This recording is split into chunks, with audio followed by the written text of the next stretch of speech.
My dryer is equipped with a horrible buzzer which goes off at the end of the cycle. And this can easily be turned off by removing a wire from the buzzer itself or the timer. According to schematics for this particular model, the buzzer is right here and it has two connectors. On one side there is a double gray wire.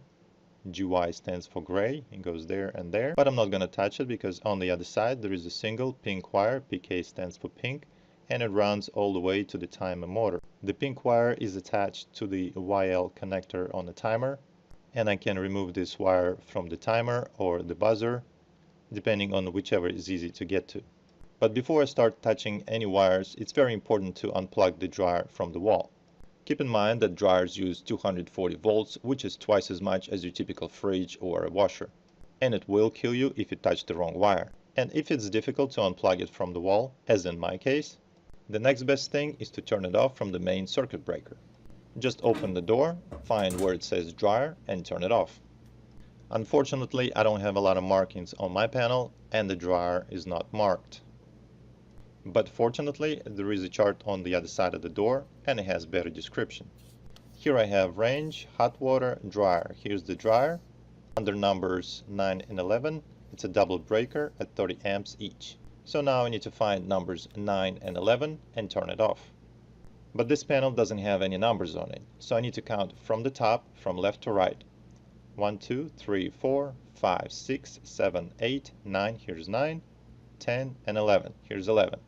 These two breakers are connected together at 30 amps each, and now I can turn it off.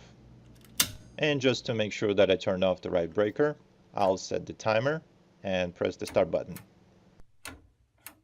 And since there is no power, I can start working on this machine. The easiest part to take out would be this panel right in the middle, which is held by only two screws, one on the right and one on the left.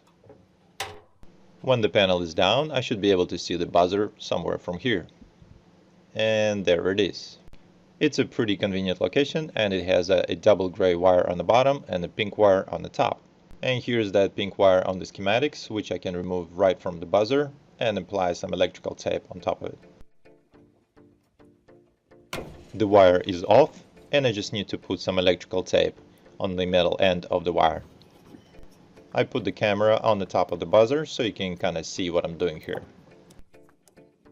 So basically just wrap the electrical tape around the pink wire metal connector and make sure there is no metal sticking out from the tape.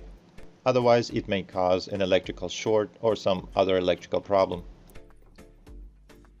Once it's done, just push the wire down to the ground so it doesn't just stick out. Alright, it's almost done. I just need to put everything together and test it out. Screw the panel back on, plug it in or turn on the breaker, push the start button, advance to the end of the cycle,